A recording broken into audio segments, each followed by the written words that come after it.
Sa lumang gusali sa Quezon City, may apartment na ayaw upahan ng kahit sino, ang Room 3C. Ayon sa mga chismosa sa kanto, dati itong tinitirhan ng isang pamilyang tahimik pero kakaiba. Hindi sila nakikihalubilo sa kapitbahay.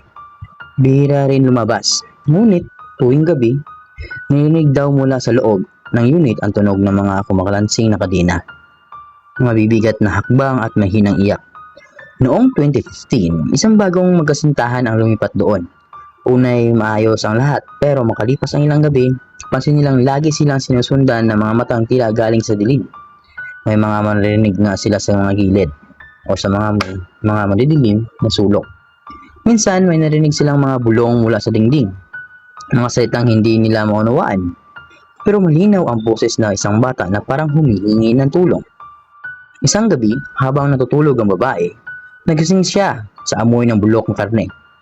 Pagmulat niya, nakita niyang bukas ang ilaw sa kusina. Dahan-dahan siya tumayo at sa gilid ng ref may nakatayong lalaking duguan ang mukha, hawak ang kutsilyo at may ngisi. Pero nang pumikit siya at dumilat muli, wala na ito. Kinabukasan, tinawag nila ang landlord at sinabi nga alis na sila. Pero bago sila makalabas, may kumatok sa pinto. 3 sunod-sunod na malalakas na katok. Pagbukas ng lalaki, walang tao. Ngunit sa sahig ay may lumang litrato ng isang pamilya, mag-asawa at 2 anak.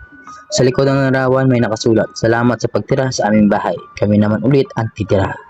Kinabukasan, natagpuan po tayo ang magkasintahan. Nakahiga sa kama, magkahawak kamay at parehong may hiwa sa liig.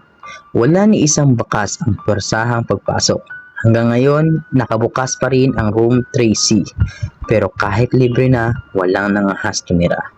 Kung gusto niyo pa makarinig ng Tagalog Horror Story, please visit my YouTube channel, Tagalog Horror Story EI, at mag-subscribe. Thank you so much!